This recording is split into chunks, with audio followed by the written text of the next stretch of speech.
Good afternoon, good evening, good morning, good night to you whenever it is you tune in. Hope all is well. This is another edition of the Professor's Classroom, I guess if you want to call it. We got our usuals. We got Alex on the top right.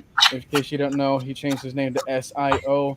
I never asked. What did that stand for? It stands for the scout is out.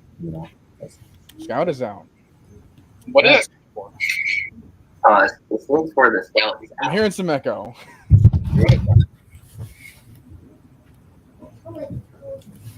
Okay, that might have came from Alex. Um, he's got a new channel. Um, he uploaded a video last week. Talked him into it. First video already has 1,000 views, so we're both feeling pretty proud about that. And then underneath me we have RIPCLIFF. Yeah, you guys know me.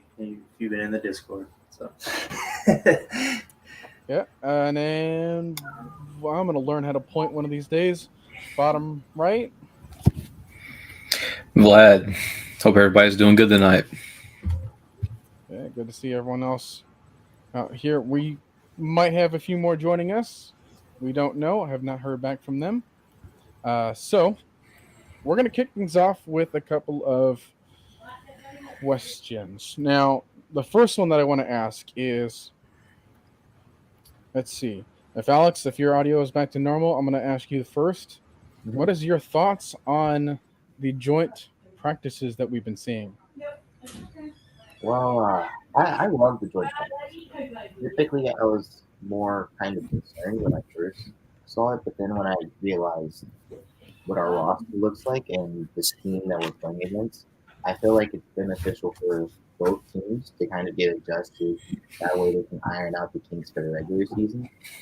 Like with our team, with Drake London being out this season for this preseason game, we can kind of like prepare our wide receivers to face more press man coverage and stuff like that, and vice versa. The defense can get more adjusted to our play action, so I think it's a healthy balance. I love it. Yeah. Shout out to Wayne's824. I hope I'm saying that right. We don't get a whole lot of Twitch traction, so it's good to see you here joining us.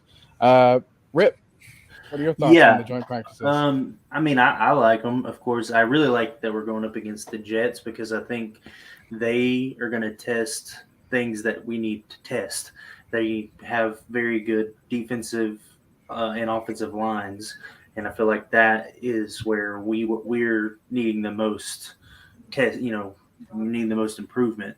I've heard that McGarry is looking pretty good in these joint practices. It looks like he played pretty decent in the first preseason game. So I mean, maybe he's taking a big leap with the coaching from Arthur Smith and things like that. That's what we could hope for.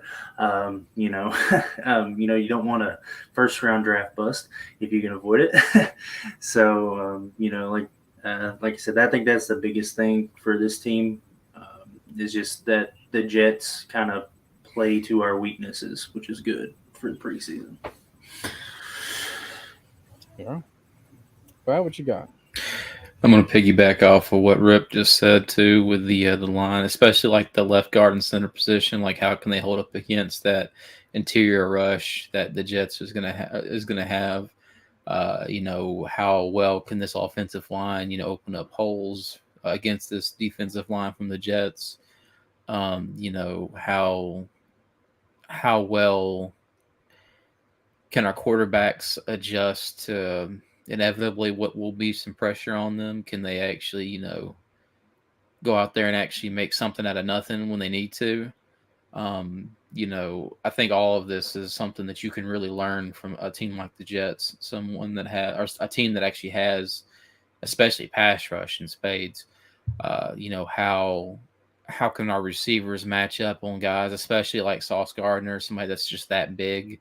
Can they actually, create that separation to really open up, throwing lanes for the quarterbacks? There's a lot of things that this game can teach us, especially the joint practices.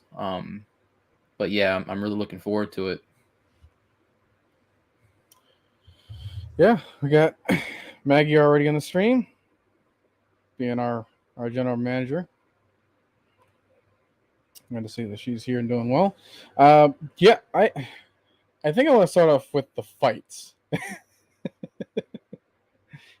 Always with the fights.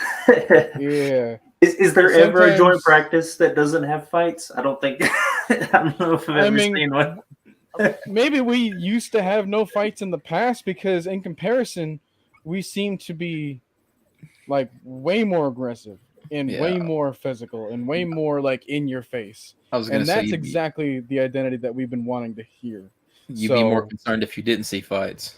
Exactly. So it's like you don't want to have people that are just like conservative, that are just going to be welcome mats for the other team, for them to step all over and then don't perform either at the preseason game. So what we're noticing is that, yeah, there was like, what, 3 fights in one day at some point? And yeah, they had to send like some players home, didn't they?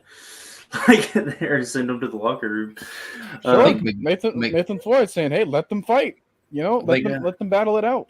I think McGarry was. Oh, go ahead. Nah, go ahead, dude. You're good. I was just saying it's better than seeing your quarterback get folded like a lawn chair, and then your freaking offensive line just like, "Hey, let's just get to the next play." You know, like I'd much rather than fight it out. Exactly, and it doesn't even matter about like what the context of the fight is, as long as they have that comfortability and that compassion for it. You can't teach that. You know? Yeah, you like, can't. That's something that has to be motivated, and especially not this coaching staff. This coaching staff is not going to try to teach him. Dane Please has already made that clear. And to see that like offensive people are fighting, you know, they have to be all sorts of technical, and yet they're just like, dude. What I love about this coaching staff, I'm sorry, I don't mean to interrupt people, but what I was going to say was I like this coaching staff because they're not like Dan Quinn where they're just like all rah. Like they just challenge the players in like such a subtle way. Like, you know, Dean Pease going into the press conference and talking about how our defense was so trash for so many years, and they're not going to be that way anymore. And stuff like he doesn't have to just tell them like, oh, we got to be fast and physical and all this like motto stuff. He's just like, no, we're just not going to do that anymore. Like we're going to play with an edge. I think one of the prerequisites for this coaching staff, as far as like when they go out and get guys that stuff, the one thing that I've noticed is they love to have guys that have that fire to them. Like if you've noticed the people they brought onto this team, they got that like that fire to go out there and want it, you know, worse than the other guy, you know, go out there and really like protect what's theirs. You know, it's a really nice thing to see.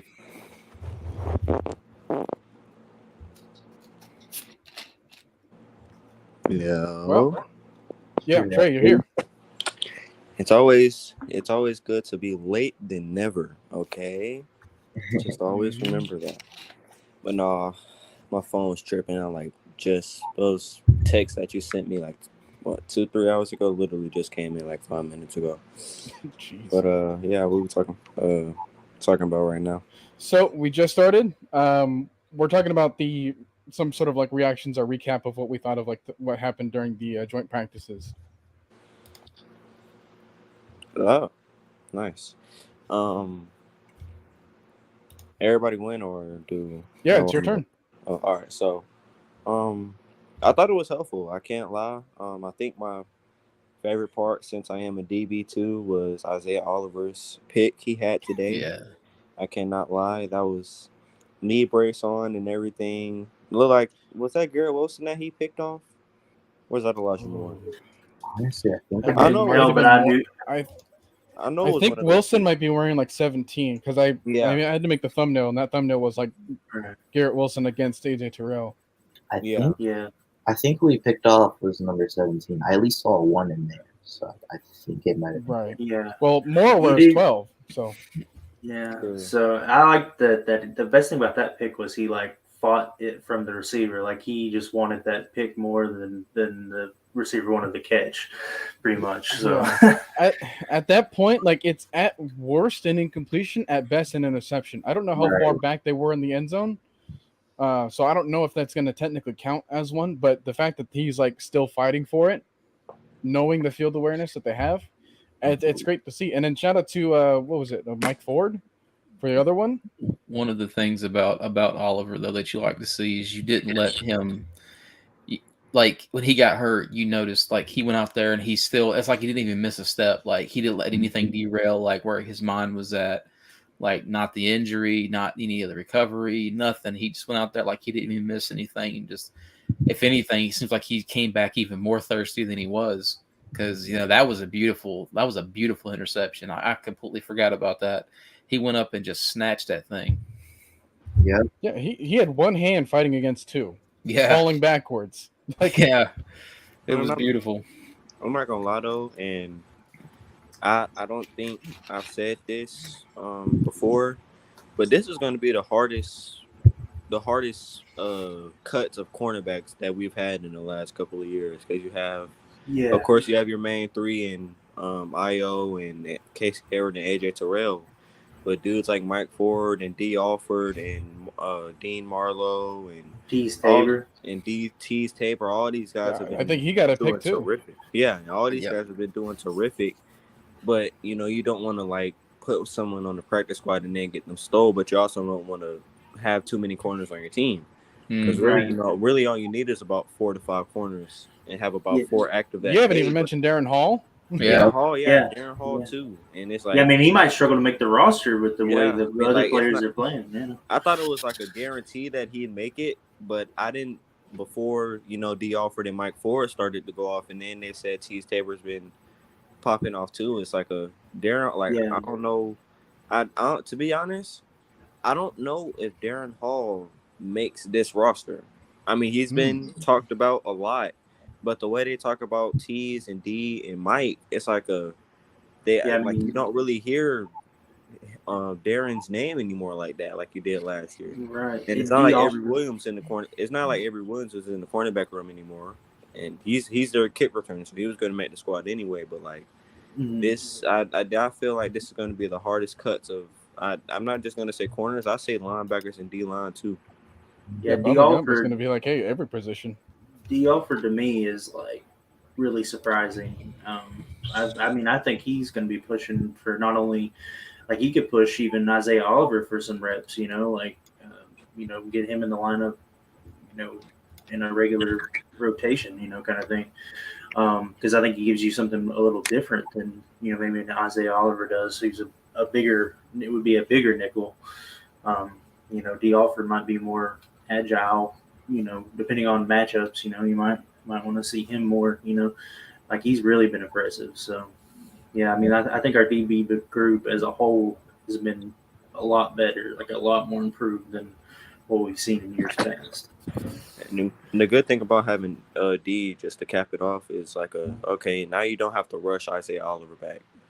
If Isaiah isn't ready by week 1, you don't have to rush him back because now you have D to cover that nickel spot, and it's not like he's not new to the position. Let's just say that he played nickel in that I think right side corner back in college, and was he in the USFL? I think he was. Yeah. CFL. CFL. Yeah, so it's not like it's a new territory to him. So a good thing that if Isaiah Oliver isn't ready, he looks ready from what we've been seeing in these highlights, but let's just say he needs an extra week or two. Just plug in D. Alford, and I don't really see a difference in how the defense will play as far as pass coverage. Run coverage, I don't know because Isaiah's a pretty good tackler, but as far as pass coverage, I don't really think there would be much of a difference. It's just nice to have that depth in general. It's just something we've not had in a good little while. Yeah. Yeah. Speaking of which, Alex, I'm going to have you start this off. What do you think about because we're going to get into something that we talked about a little bit before the stream, about the linebacker position and the depth as far as you see there. Yeah, the linebacking position or linebacker spot is very deep in my opinion. I know. Well, I'll first start with the guys that are their positions aren't guaranteed or more likely to possibly on the bottom end of the spectrum. Nate Landman, he's really impressive because I think the way he wins is more so with his football IQ rather than more physical assets. And he's also shown to have an ability to do the dirty work as a linebacker, like being able to take on blocks, being able to diagnose play action very quickly, and reach his landmarks and contest throws and windows, which is all things that you have to have as a linebacker in Dean Pease's defense. And that really surprised me. And Dorian Etheridge, he's also a guy who can take on blocks. Showed a lot of improvement in coverage, man coverage, in this last preseason game. And overall, a guy that I think made the roster last year. I'm not sure. I think he made the roster last year. If he didn't, Etheridge, yeah, come back. Yeah, he did. Yeah. And then, He was like on and off the practice squad. it was like him and Quentin Bell. Yeah. Well, Yeah, shout out to him because of Lisa Shepard getting to meet him and interview with him afterwards. But continue. Yeah, there's so many guys I want to like spotlight, but I'm gonna try to I'm gonna try to narrow it down. But there's also my personal favorite, and a lot of people know, Mykal Walker. I really like his skill set. I think that a lot of people may give him flack for maybe what he is in coverage. And personally, I think that he's. I think Mad Mike's gonna be the biggest advocate. Yeah. I mean, in my personal opinion, he's a guy that really should be on running backs, and I think was initially supposed to be on running backs. I want you guys to keep in mind that he was a defensive end when he was in high school and transferred over to linebacker. So he has really good coverage instincts, at least in zone coverage for a linebacker, or at least, for the position. And in man coverage, I see him more as a guy who's geared for running backs. But last year, when in the games that he did start, he actually played a decent amount on tight ends and was fairly serviceable, in my personal opinion. I don't think he's a guy that you want to like have him guard Kyle Pitts because, quite frankly, corners can't even guard Kyle Pitts. But I think that he's serviceable. I think that you can do a lot of different things with that. Blitzing, having him take on bigger offensive linemen, having him even be rushing the passer if you need him to on third downs because he has experience doing that. Playing in coverage, playing match, man coverage, whatever you need him to do. I think that Mykal Walker is a very good player for that. So I think that he holds a lot of value in my eyes. Yeah, no linebacker in the league is covering Kyle Pitts consistently, so we can go ahead and just, you get beat by Kyle Pitts, that's not a negative. Like that's expected. Yeah. But Etheridge is honestly the one that like really impressed me in the Lions game because like he was all over the field. Like, I mean, Rashaan Evans played well too. And I think, but I think with Rashaan Evans, like I didn't see anything from Rashaan Evans that I wasn't already expecting. Like Rashaan Evans has always been good in run defense, which is what he mainly flashed in the Lions game. His issues are in coverage, or that's what there was in Tennessee. So I wasn't surprised to see him just be able to diagnose runs and make plays on that. But Etheridge was doing everything, dude. It seemed like he was like in every play that he was on the field. Like he was just in there, So, I mean, and then, of course, we got Troy Anderson and stuff, which, you're not going to expect too much from him early on. But, we just got so much more depth. Like I said, from top to bottom, this defense, except for maybe on the, obviously the defensive line, we're a lot deeper than we've been in a long time. Oh yeah, I mean, as far go ahead.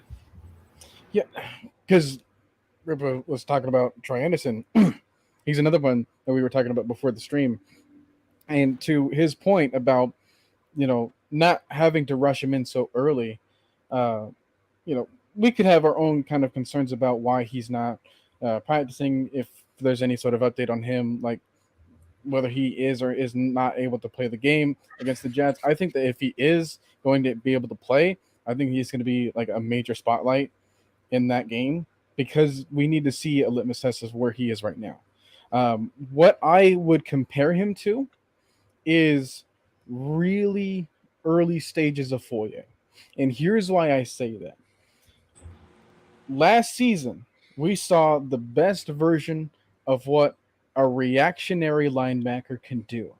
Okay, and what that means is that when you're the linebacker and the play is happening, you're going to be like, okay, yeah, the ball is going over there right now. I got to go over there and make the tackle. I got to go over there and make the stop. Or yeah, the ball's going to be, or the ball's over here. So yeah, you're going to be chasing after the ball. Compare that to a linebacker that, you know, out the gate has an incredible IQ. You think like a guy like Luke Kuechly or something. Like that guy is going to be like, that ball is going over there, and I need to make sure that I'm there at this specific time to make the stop as quickly as possible, or I can get someone else over there to make that stop, so I can change the play, or I can just completely predict the offense in terms of like what they plan to do. We're not expecting Trey Anderson to be that kind of player. We're expecting Trey Anderson to be a reactionary kind of player for now. That's why you see him good in run support, because you obviously know where the ball is going to go. Whereas in the passing game and the coverage things, he's not going to be as good. He's athletic, yes, but he doesn't have the same IQ as, say, a guy like Deion Jones. Whereas, you know, LSU, he was all about pass coverage. That was like the biggest reason as to why we drafted him. So he has flashes to show. He has a wide variety of a tool set to use. But the reason as to why I think that he's more comparable to Ofoye is because, you know, they react to the ball. Troy's going to react to the ball, and he's going to make sure that his linebacker group is going to be where the ball will be by the time that they get there. So that's why him and Debo had so many tackles, is because, like, hey, they're just going to react. They obviously couldn't have anyone else in front of them save them from making an extra stop, but a guy in the future like Luke Kuechly definitely could. He definitely would, and he obviously had the talent to go along with that to help him out with the stop. But yeah, I can't expect a whole lot from Trey as far as the coverage right now, because yeah, that's going to take some time to develop. All right, which is why you still need a guy like Deion to be on the team so that he can help him with what to recognize in terms of coverage, because that's a crucial part. Obviously, he is a former quarterback, so I think he's going to have a quicker learning curve in order to kind of get through those mistakes, because he's seen the other side of the field. But there is a difference there, especially when you take a guy from a small school like Montana State, who's not going to run a whole lot of sophisticated stuff, who's not going to see a whole lot of sophisticated defenses. Then you bring him into a guy like Dean Pease' defense, and that thing is going to be all over the place in terms of coverage. So give him some time. He's going to be like our Richie Grant this year. You're probably not going to see him a whole lot, but where you will see him, he will be in a proper spot to make a play. Well, that's the thing about having such a deep position with a player like Troy Anderson, is you can afford to like bring them along slowly and give them that developmental time, because if you put a player out like him out there too fast, it could completely like shatter his whole perception of like who he could be in the NFL. But if you bring him along slowly, it could really build up to a player that could be a cornerstone of this defense. So yeah, like the linebacking core, like you got to like just to have as much depth as you have. That's invaluable in itself. The one position though that I'm going to be looking at, especially when it comes to this game Monday, is got to be that offensive line versus that Jets defensive line. Like how well we could hold up in pass protection, especially. Just to have, especially the left guard and center, calling out the obvious positions. But I mean, even right tackle. I mean, McGarry seems to be, really coming into his own. I think not picking up his fifth-year option kind of lit a fire under him. So I think he's going to want it more this year. So I think this actually might be one of his best years, which would be ideal for Atlanta, because that would be one less position on the line that you have to worry about if he really does put it together and finally steps it up. Right. And just to talk about, we were talking about Richie Grant, and then now we're talking about Troy Anderson possibly being stashed.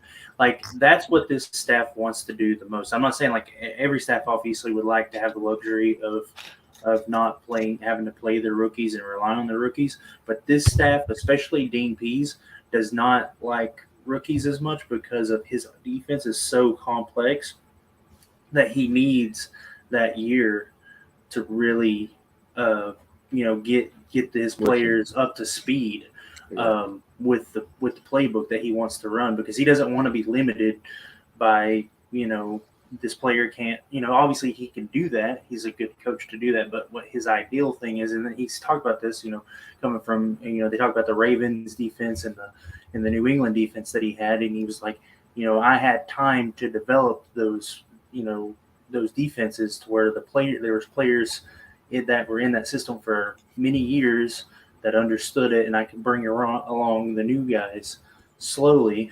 and just find spots to put them in. So that's a very important thing moving forward, not just this year, but beyond, that we're going to see. A lot of our defensive rookies are not going to play, especially first round draft picks are going to probably play, a lot more than, say, a second, third rounder. But like people talk about, why is Richie Grant not starting and everything? And it's because he wanted to make sure, especially his safeties, he wants to make sure that they know the defense, front, back, and forwards, because they're going to be doing a lot of different checks, a lot of different coverages. So it's a lot of things on them, and we're seeing that Richie Grant seems to be pretty much tearing up camp this year. So I wouldn't be surprised if we barely see Troy Anderson this year. So it's good that we have. Go ahead. I was gonna say something about Deion. I think a big reason on why he's still here is to coach up Troy Anderson on that pass coverage. Because, of course, you've seen, even though Michael Walker is now basically the signal caller for the defense, he's still learning how to get to that right zone, or, play that running back how Deion usually plays running backs, or, see where that tight end is going. And I think, Michael Walker's going to be a great linebacker this year for sure, but I don't think you want how do I say this? Basically a second year kind of starting linebacker to a 6-7 year veteran linebacker in pass coverage. And Deion may not see the field that much this year, other than, of course, on passing downs.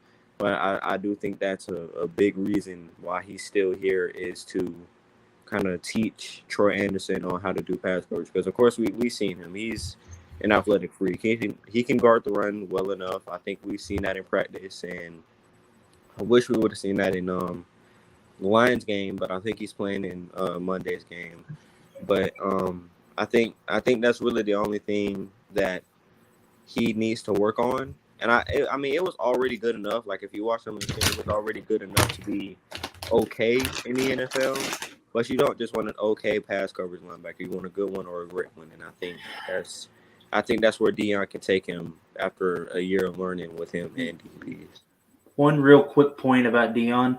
I actually think that Deion's going to have a much better year this year, because last year, what I saw, like the times that he didn't perform as well, or he had some things, it was more of a processing issue where he, maybe didn't understand the role as well. I mean, I'm not saying like he was terrible last year or anything, but there were times that he did kind of look lost to me, in my opinion.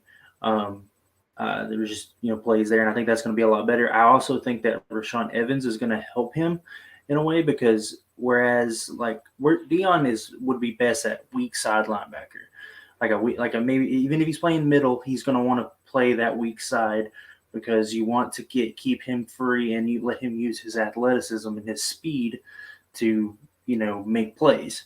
You want a guy I think Rashaan Evans is better at taking on blocks and blockers than, say, a Deion. So, but if you had them both, obviously we run like a hybrid. So if you can have two middle linebackers on certain plays, and have one that's there to take up the blocks and eat up, and then let Deion try to run clean. And in theory, that's what you want. I don't know if we're going to get that in execution as much, but I really think Deion's going to have a much better year. So and I just wanted to ask y'all this. So, okay, let's say you just drafted Troy Anderson, okay? Now, of course, you're expecting Troy to be basically like you said, Noah, you're Richard Grant for him to be ready by next year. So let's say Dion has a bounce back year. Michael pops off and has a breakout year. Troy Anderson by next year, by the end of the season, I say week 15, 16 is ready for the season, and Rashaan Evans resurges his career. Where does that fit in for the linebacking core? Because I don't think you want to put a lot of money, or at least not too much money, into the linebacking core if you do have at least like 3 out of the 4 decent linebackers next year. Basically, Yeah, would you cut? I think I'll go with this first. So basically, Dean Pease has a direction where he has a formula, right? He has a set scheme in terms of like what he wants his offense or his defense to do and function and line up and that sort of stuff. But the other side of that is he will adjust his defense to the players that he has available to him, which is why right now a big nickel is going to be more important than an inside defensive lineman. This is why we're seeing a lot of emphasis on a guy like uh, Isaiah Oliver. We're seeing a lot of emphasis now on a guy like even Eric Harris or Tease Tabor or that sort of person that can be in the middle there, for run support, for pass coverage. And there's a lot of different extra nuance to those two phrases, of course. So with the linebacker position, they're going to have a lot of responsibilities like we just talked about.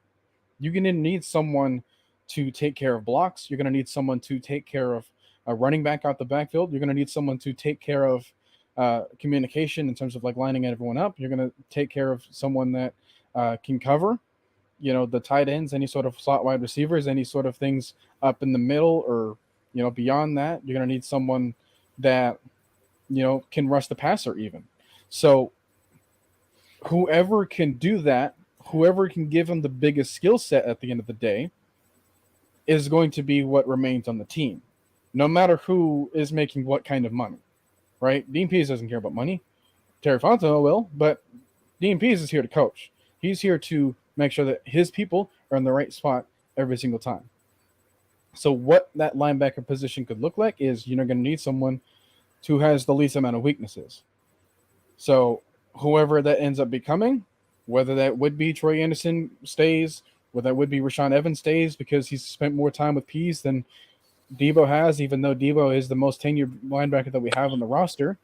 Like, he certainly has experience that we could use, but at the same time, if we can take care of a lot of his problems in like 2 or 3 extra linebackers, and, like Alex is saying, we have depth here. We have so much depth.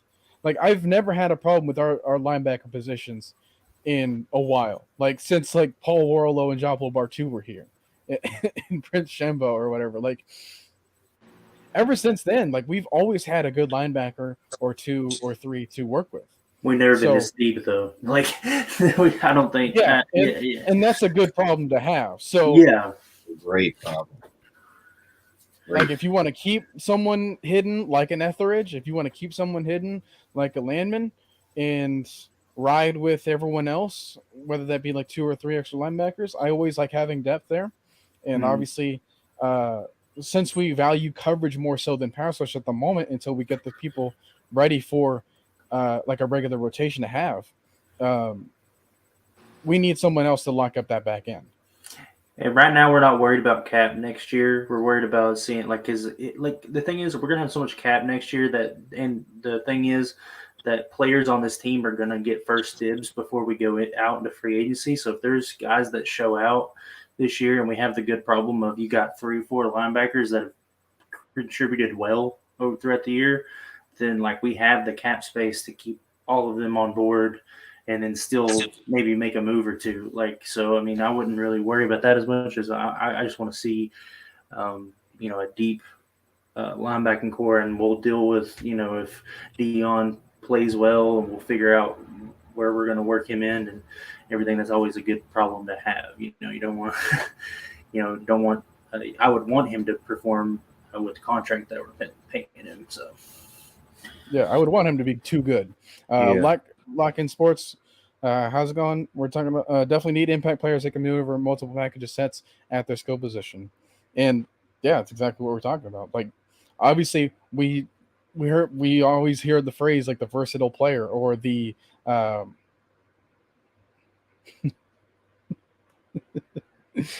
the versatile positionless weapon. players, basically. Yeah, versatile weapon, unicorn, positionless players all across the board. I don't know what defense I'm talking about because they look horrible in that first preseason game, in my opinion. Maybe they'll look better on Monday. I know it's just preseason, though, but I'm just saying. And I get that, right? There's obviously going to be some mistakes to work out here. We're talking about like the amount of upside here that we have with each of our players. So obviously each player is going to be limited to an extent, and we're not going to throw everything out at preseason. So maybe what we're running as far as like vanilla coverages ain't going to be our strongest suit because we've been spending so much time with the complicated stuff, you know? Yeah. Like I can see that approach more often than us being like, oh, we can't even run a simple defense. It's like maybe we're not focusing on it too much. Well, see, the thing is, like, you can, like I try to tell people, you cannot take anything away from preseason as far as schematically or anything like that. I mean, the first drive, I really don't think the defense played all that bad outside of the first drive in that Lions game. I mean, we got 2 turnovers in that game. I mean, they did score, but it wasn't like they just, trounced us or anything like that. We had some stops. I mean, a lot more than we've seen from this team in a lot of ways. But add that aside, it doesn't really matter because, like I said, offense and defensive schemes they're very vanilla. They have about a 3-page playbook, during these times. They're just, you're evaluating individual players. And what I saw in Detroit and what I've seen in camp is I've seen a lot of individuals a lot better, a lot more improved than I saw them last year or, and things like that. So it gives me kind of some hope that we're going to have a lot more depth moving forward. Yeah. And I would go to say in the first drive, I think that, DNP's really kind of explained what happened in the first drive. Most of it was the run game. Like, we could have been a little bit more efficient in the first drive, but just making sure we were in our gaps, making sure that we were gap sound. We had a little bit of a problem with that, but it kind of fixed itself, or they fixed that problem as the game progressed. And I just would like to also state that we only gave up 2 touchdowns. The first drive, at least through the air, there was a miscommunication between Rashawn Evans and Mikael Walker, which, if I'm being honest, I think it was on Rashawn Evans, but I'm not going to place blame. And I think that when we're looking at it, it's still a complicated defense because there is blitzes, there is a lot of things to account for in this defense. But the first drive, okay, there's rust, and we allowed a touchdown. The second drive, we kind of showed more improvement, and we gave more resistance. And then after that, we didn't allow a single touchdown. So in my personal opinion, I think the defense showed a lot of improvement in game adjustments. You got pressure on the quarterback. Yeah, and here's the thing: we were always known for giving up way more points in the second half of the game than usual. We gave up 6 points, and one of those came off of a 17-play drive. Oh yeah, that was a beautiful. And after they converted multiple 4th downs against us, we still didn't give up a touchdown. And I'd also like to just reemphasize that the defense that we're playing, and some people may fight me on this, but the defense that we're playing, at least during like more heavy personnel sets, is like the cover 3, cover 1 type of system. When we're playing more lighter, pass first, pass heavy defenses, that's where you get the Tampa 2 stuff. But it's more or less a similar system to what's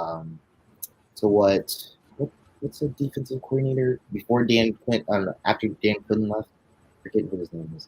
But basically when he kind of installed blitzes and played a little bit more camp at 2 and cover 3, it's still relatively the same system. We're just bringing more players in. We're starting to get more adjusted, and it basically just showed more improvement. And also in man coverage, they're kind of on an island because we're blitzing. So Right. there was more credit to our DBs for holding up in crucial downs for us to get off the field or limit it to 3 points. And I think that's really important. That's something that I think gets glossed over, but that's something that is really important. And we did not run. I don't think I saw a single blitz. Maybe there was like 1 or 2 that we ran, but we know with Dean Pease, he's gonna blitz. Like that's his bread and butter. Like he wasn't able to do it as much last year because our defensive players weren't up to speed. But if he gets guys that like are in the second year and they're really able to understand their coverage assignments and things like that, we're going to see heavy blitzing, and that's going to benefit guys like Deion Jones because you were talking about Raheem Morris, like try to implement more blitzing, towards the end of Dan Quinn's tenure here. And we saw how good Deion Jones could be at times blitzing from the off-ball linebacker position. We're going to see a lot more of that theoretically this year, barring our team just not really understanding coverages and being more like they were last year. But if we've got more guys that understand what their assignments are, you're going to see a lot more of that, and that's going to up the pressure on the quarterback just organically. We're going to be able to generate more pass rush. Yeah, and I think another thing that was really impressive was our defensive line, and more specifically, Arnold Ebiketie and Deangelo Malone. And in a way, it almost slightly frustrates me that they weren't able to go up against Penei Sewell and the Detroit tackle. Yeah, Taylor Decker. It kind of frustrates me that they weren't able to go up against them because I really wanted to see what AK could do versus like the starters. I think AK went the last 3 plays of that line drive. I think he went against Penei. I think because I know he was out there with the starters. Yeah, it was Decker because I know he was out there with the starters. He did, but I think it was mostly against the run. And yeah, it was mostly against the run. And towards the second quarter or like the second drives and stuff like that, he really showed an advanced level of pass rush move and technique. Like he'd go and threaten outside and then come back and flash his hands and then go ahead and do a rip move. Like playing a lot of mind games and chess game matches with a lot of offensive tackles. And I really want to just see him versus like the starters because I know that he'll be getting starter reps when the season starts because he'll or not like every down, but on third down he'll be the guy that we go to. And I was also very, very surprised with Deangelo Malone because he also showed a decent understanding of his pass rush plan, and that's something that I give a lot of credit to our defensive line coach and Dean Pease. I think that's something that they were involved with. Another guy I wanted to spotlight was number 79. Is his last name Carter? On that defensive. He really stood out to me on multiple plays. And I mean, obviously, Tyquan Graham, he should have had a strip sack that we got a stupid penalty on. It was a penalty. Don't get me wrong. It was just stupid that it didn't affect the play at all. But he was really bullying that offensive line.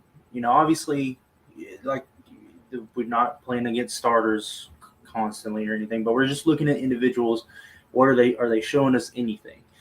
Doesn't mean that they're going to be just stellar players and just awesome, or anything like that. But right now, I'm looking for role players, and I mean, what Carter showed that he could possibly be a role player. And AK looks like he's going to be, he is going to be our centerpiece as far as the D line goes. Obviously outside of Grady, of course. But he was so impressive. Like I can't say enough about him last week. So I'm gonna switch this up a little bit. Sorry about that, but more so about the matchup against the Jets. Do you think this would come as a disadvantage of us because we're not going up against Zach Wilson? To be honest, I don't really think so. They've said from their camp that Zach Wilson had improved, but also there was a lot of practices where Joe Flacco just outperformed him mental wise. Yeah, Flacco was, I'm sorry to interrupt. You might be going back to his elite stage, man. No, I don't think that. But I mean, he gives you a veteran. I mean, say what you will about Flacco, but I mean, he's done it in the league. Like, I mean, I love Zach Wilson. Zach Wilson was my guy in the last draft as far as quarterback goes. But I still think that Zach Wilson is not there yet. As far as that goes. So I think we actually probably benefit more with him being out, just because Flacco is going to know how to read the defense, kill some of these coverages. Yeah. So I mean, because other than the mobile standpoint, because Zach Wilson has that mobility to where he can kind of contest those edge rushers to, switch, contain, or rush. Other than that, I don't really think it's a downside to not playing him, because with playing him, it's basically just like playing the rookie Zach Wilson last year. I mean, you saw some of the casual mistakes that he made in that Philly game before he got hurt, and I think it'd be better for the starters to play Joe Flacco. Like Rep said, he knows this. He's been there. I mean, he's a Super Bowl MVP, so he knows what he's doing. But it's like you have to. I want to see how they do against a guy that knows how to kill some of these coverages and knows where these holes are, knows how to read the blitz, than the guy who sees the blitz and just runs out of the pocket and try to make something happen. Yeah, go ahead, Alex. Well, I'd say slightly. Like, I think it would be slightly of like us maybe getting a tad bit of leniency with Zach Wilson being injured, because in my personal opinion, I think Zach Wilson improved a lot during the season. Like, most of the times when he would hit his drop, he wouldn't really have a plan, or would kind of be improving off the spot. But towards the later part of the season, he started to understand the concepts very well. He basically was throwing and understood where he was throwing to, and he was very efficient with the offense. And with his mobility, that adds another layer to fight against. So we have to be very, very, as Trey said, very, very disciplined with our gaps while rushing the passer at the same time. But in saying that, I don't think it's insane. Like, I don't think it's too crazy, because at the end of the day, we're also here to guard the offense from scoring points. And they do have a pretty loaded offense. Their offensive line is pretty nice.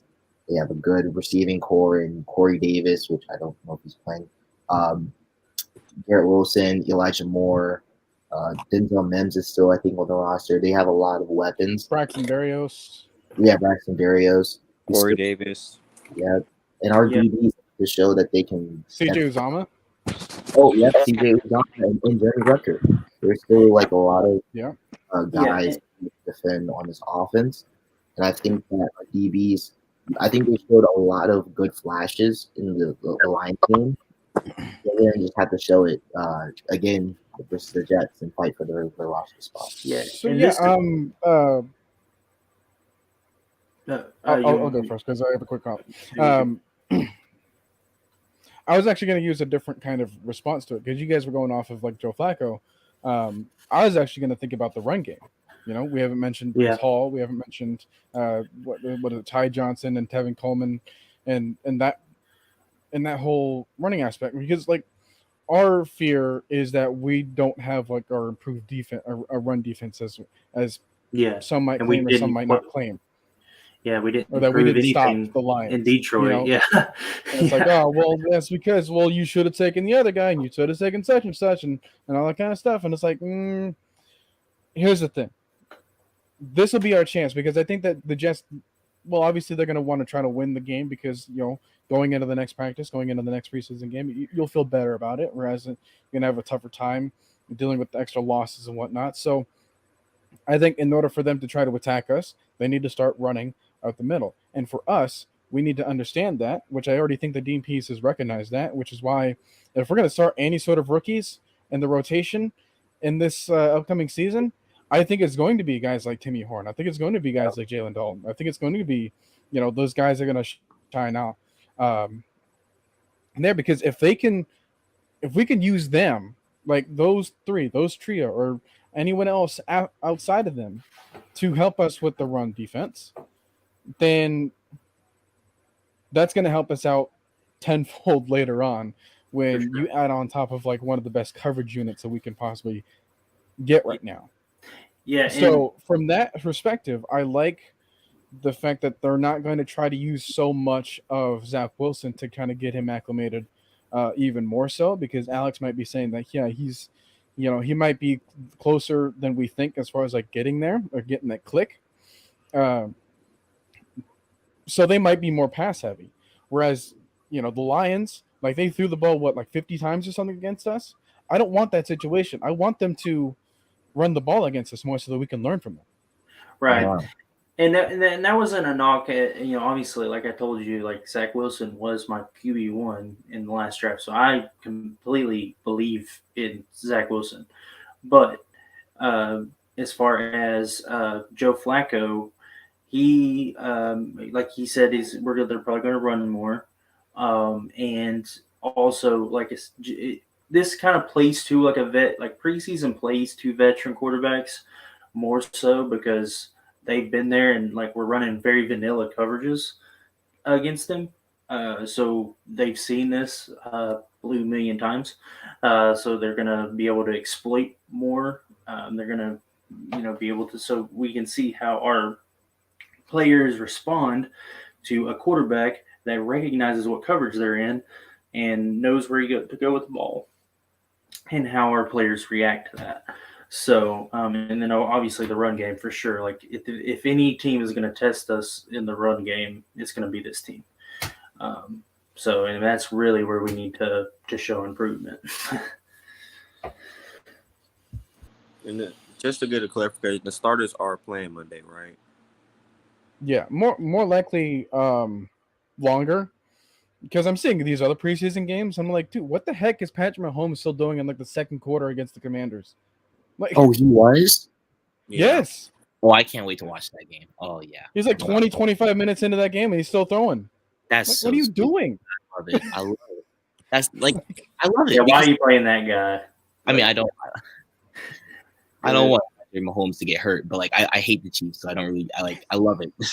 But I'm so sorry. I sound like a terrible person, but yeah, I hate the Chiefs. Yeah, it's like if you haven't figured it out, Patrick Mahomes got the offense. Like he's got it down. I know that they probably want to play him a little bit more because Tyreek Hill's no longer there, and you got some newer receivers to get him acclimated with. But like the second quarter of a preseason game, like if he breaks his leg or something like that, like pulls a Mike Vick, and it's the Commanders field, so it's definitely possible. Yeah, I'm not wishing injury on anybody. Obviously, that would be horrible, but I mean, it's a possibility. And if you lose him for the year over playing him in a dude, I know they love you, Andy, but Kansas City not going to be happy with you.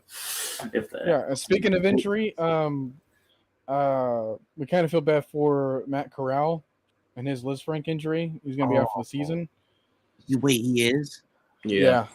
That was. I don't even. Yeah, that was a blow right there. I mean, I don't wish bad on any other player, especially a division rival. Yeah. But that kind of injury right there is like career changing. I mean, you don't see a lot of those injuries a lot, and when those do happen, those are kind of like is he really ever gonna Get play back. football again or be back to where he was? Um, so I Yeah. wish the best for him. Some Panthers fans are just saying it's just another injury. I'm guessing they're used to it, with all these injuries they've had the past 3 or 4 But years he's with Matt different Rule. because he's a rookie. He's dealt with some depressing moments even before the draft, and it's like Yeah, how that affects your mentality going into the next season. That can really damper you, especially when you could have been right in the thick of things when it comes to the quarterback competition. Exactly. You Like could no have I been thought the he was going to surprise start. guy. no To one be even honest, knows what he could do. I thought he was going to start somewhere around the end of the season, like week 15, and finish the year off.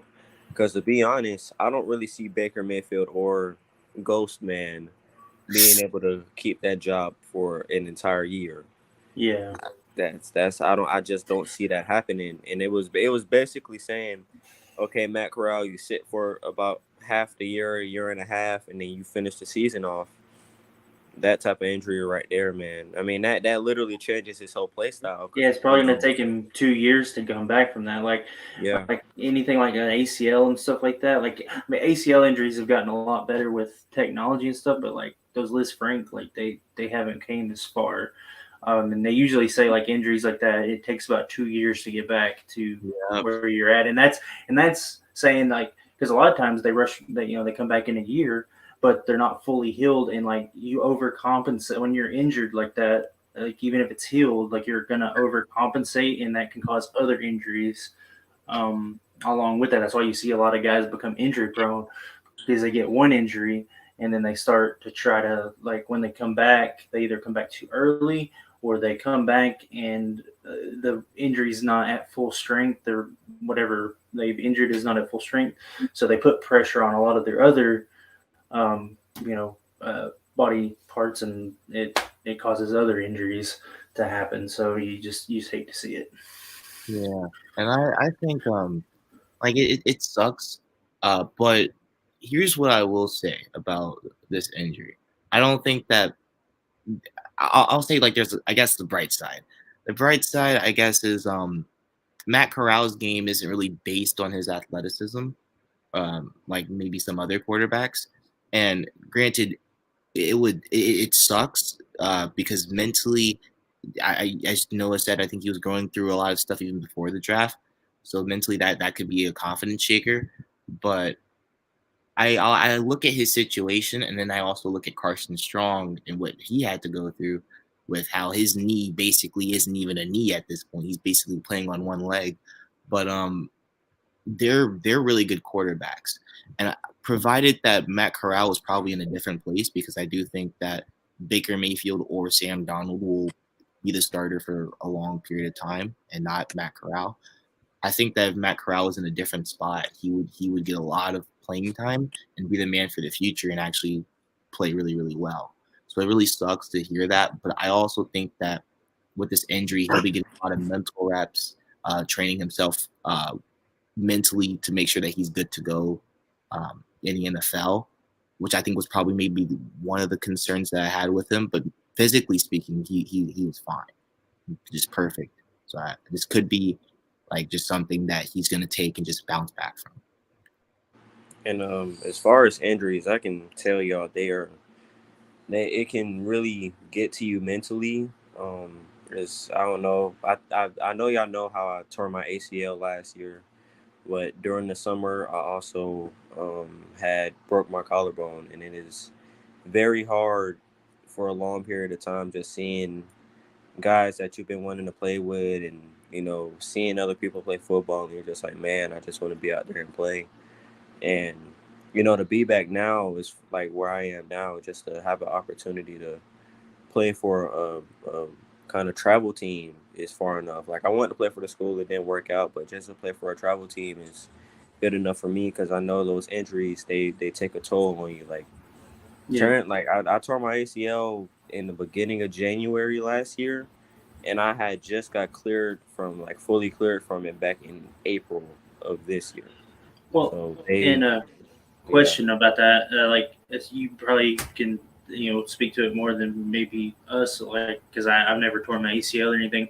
Do you feel yourself like kind of like overcompensating a little bit on your, like, when you're playing, like, with the injury? Like, I know it's healed, but like, do you feel like any weakness there or anything like that, or any hesitancy as far as that goes when you're out on the field?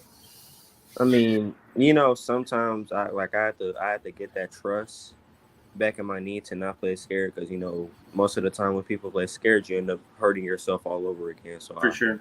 I try to play free and not think about it as much, but it is very hard to, because you kind of want to protect yourself to make sure that doesn't happen again, but you also don't want to play to where you're hurting your team. And as far as me, I start at quarterback and safety for my travel team, so it's kind of like I don't want to play scared and then end up hurting the team from a win.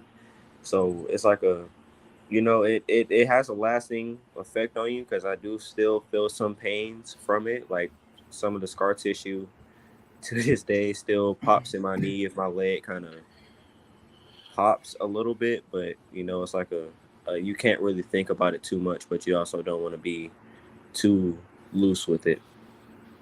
Yeah, you know what? That actually brings up an interesting point, because your thought process about like not playing too conservative because you have that feeling that you're going to get hurt again because of that.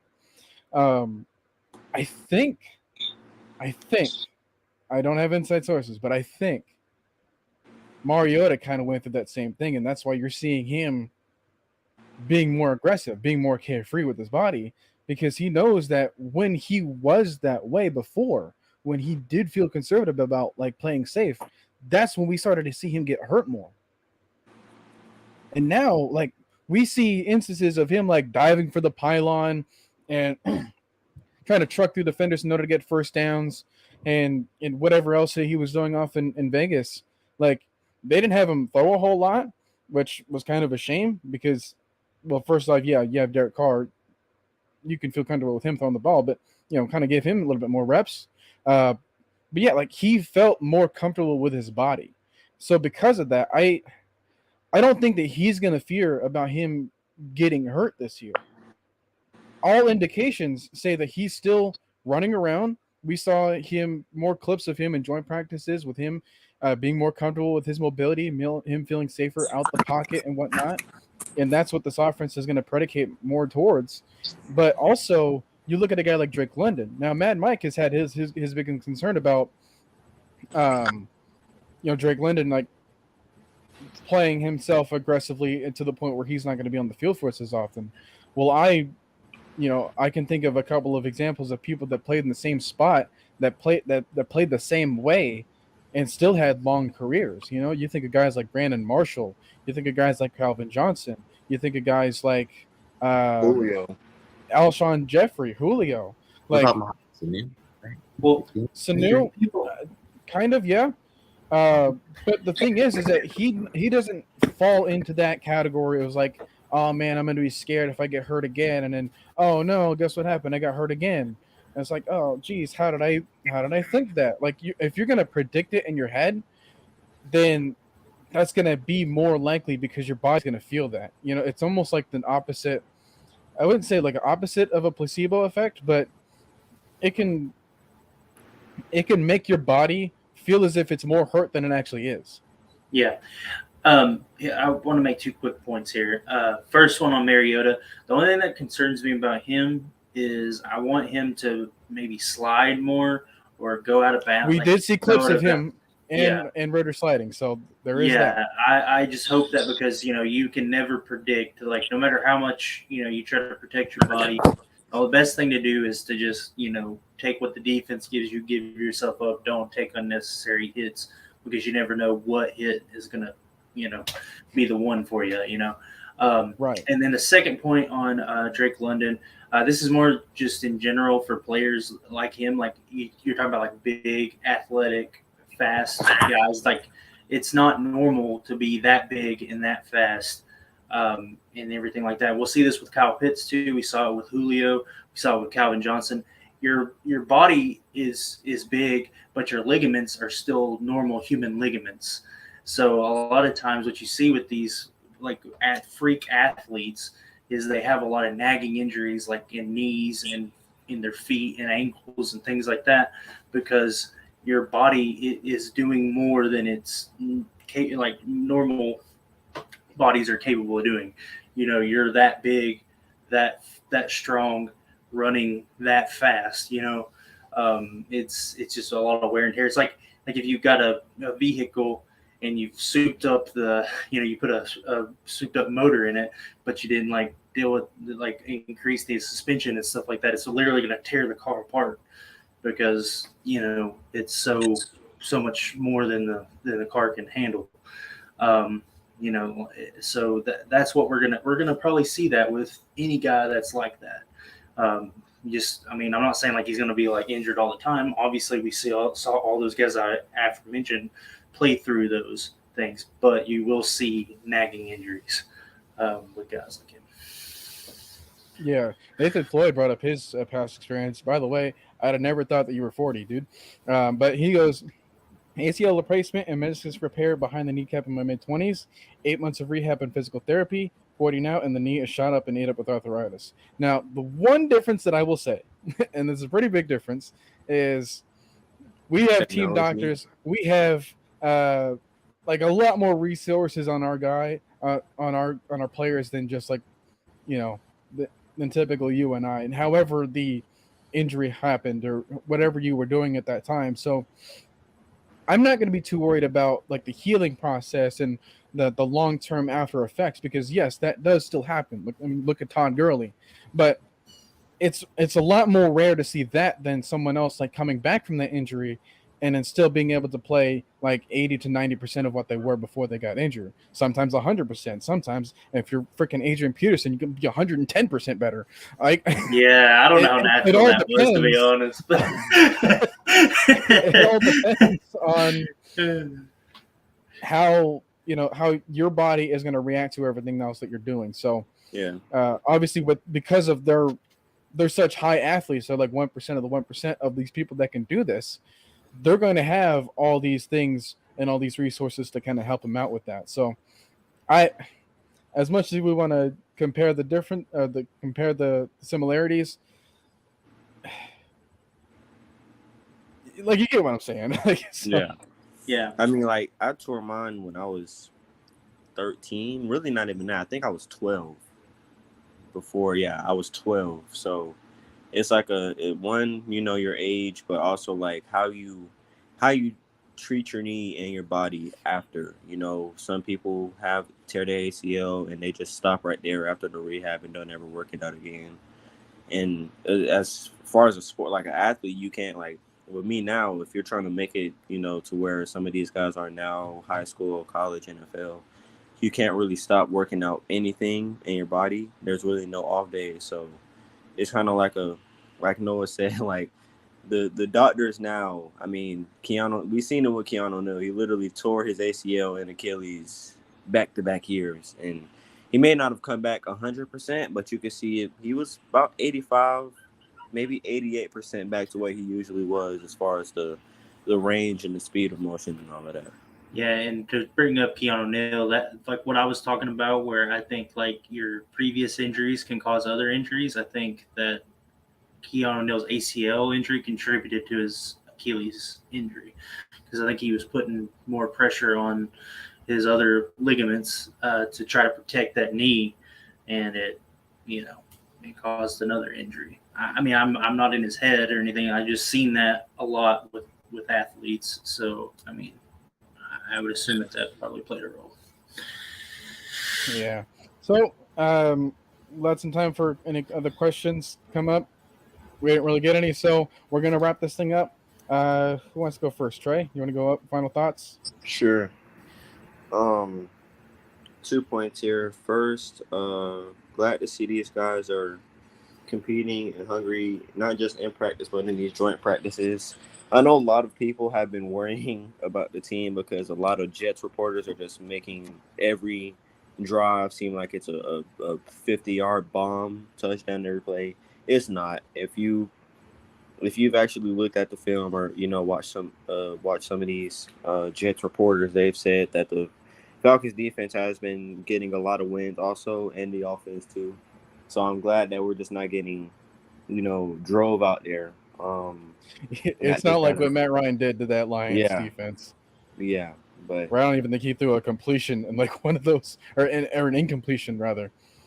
And it looked like he was just having a bad day. Yeah, and I kind of hate reporters now. I mean, I wouldn't say hate, but like dislike, because they just like they take the bad part and they'll put that in, and it's like, well, did they do anything good? Never hear it, but dude, negativity sells. That's why. Yeah, negativity sells, but also second part, I am ready for Monday. Probably gonna miss the first 30 minutes because I have practice that day, so I'm probably not gonna get home until about 8:30. But I will have it on record, and I cannot look at my phone because last game, I was like, man, I got home from school. I'm like, okay, I'm gonna take a little nap, and I'm gonna wake up, and I'm gonna watch the game on time. And I took a nap and woke up an hour later. So, yeah, I cannot do that again. But yeah, can't wait for Monday. Really, I'm just wondering. I know what the defense is probably gonna do. I mean, we seen what they did last week. I'm expecting that again. I want to see improvement in the wide receivers, though. I don't want as many drops. I don't want as many, these that Desmond Ritter has to make these perfect passes every play. That's not going to happen. And even then when it does, you have to capitalize on that and you have to make these catches. So I'm hoping to not see as many drops Monday. A couple more sacks will suffice. I mean, we got a lot of pressure last week, but a couple more sacks, you never know. Turnovers, I think we'll get at least 2. And as far as points, I mean, you never know because Desmond's probably going to be starting the entire game like he did last week, basically. So you never know. But, yeah, that's really just it for me. Yeah. Alex, what you got? All right. So I can't wait for the game because that's literally all I've been thinking about. Also, don't mind me if I sound like I'm eating something. I'm eating a cupcake, so I should let you guys know. Anyway, shame on you for not sharing. Man, I would share, but the Chiefs just got me all depressed, so I have to do something. But don't fall in the trap of comfort eating or stress eating, man. Look at me. I look like I've never missed a meal in my life, and I'm not even going to show you my bottom half. Yeah. I definitely got some cookies that are out there on the stove right after this. So, and I definitely indulge way too much into that stuff. But yeah, but anyway, I'm so excited. I can't wait to do these breakdowns. I'm so excited to just continue watching, seeing the improvement day by day, and yeah, let's go Falcons. Football's back, baby. Let's go. Yeah, I think after this stream, I'm gonna have to link your channel in the description for after, or link it in the comment section afterwards when people watch the stream because, again, you and I are gonna definitely have some work to do. Yeah. What you got, Rip? Yeah, so back again for another week of diet football, as I call it. So I don't pay attention so much, as I've said many times, to the scheme, to the things like that, because I don't think you're going to get much information there. But I am going to look for individuals, especially individuals that showed out in the Detroit game, to see if they can follow it up with a similar performance or even better, especially like a Ritter or things like that. Like, as if Ritter comes out and he plays to what he did in Detroit, like we might actually have a serious QB discussion on our hands, because I mean, as much as we like Mariota, Desmond Ritter is younger, and if he's comparable, I mean, he's really going to push Mariota for that spot, as far as that goes. So I really want to see if we do see Mariota and things like that, what we see out of him, because he did play well too. I don't want to downplay. It was just Ritter was so surprising, to how good he played. Mariota's definitely at a snap disadvantage. Yeah, for sure. It's nothing against Mariota or anything. I'm just saying, like, if all things are equal, if they feel like Desmond Ritter is similar to, he doesn't even have to be better than Mariota, just similar to Mariota, he's more than likely going to get the nod at some point, in the season, just because of his age, But yeah, just individuals, especially guys like I said that we saw last week perform. I want to see if they can come back and play as well or even better individually.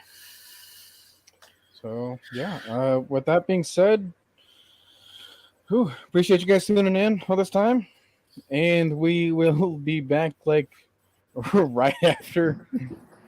I guess like basically just in time for the other preseason game. I don't know when that one starts against Jacksonville. Anyone got the details on that? Because September. we're gonna have not September. My bad. August 27th. I think. August 27th. Yeah. So that's also a Monday then. No. Or no, Saturday. Saturday. Yeah. I think we got a Saturday night lights game too. So. I wonder how we're gonna schedule that, because obviously we're gonna try to have these reaction times because all of us are gonna be available at the same time. But if we're gonna be watching the game, that's gonna be. I mean, we could watch and stream at the same time, like stream for an hour, then. Nice watch party with you, yeah. Or watch party. Or have like a watch the game and have everybody here would be cool. Are we talking about this week or next week? Next week. Yeah. A watch party would be good too, because I don't really know how much we're gonna see next week of like our mainline star. I think like the last week is gonna be like week 4 of preseason, where it's like people that are battling it out for those last few roster spots, or showing out for other teams. So like it'd be cool if we could like do a watch party, because we could also do some recapping of like the preseason as a whole, what we saw from that. Yeah. Sure. I'll definitely have to talk to everyone else on the panel as far as like when they want to start that. But yeah, if you guys want to watch us during the thing and have like a little watch party on here, let us know. Get this some.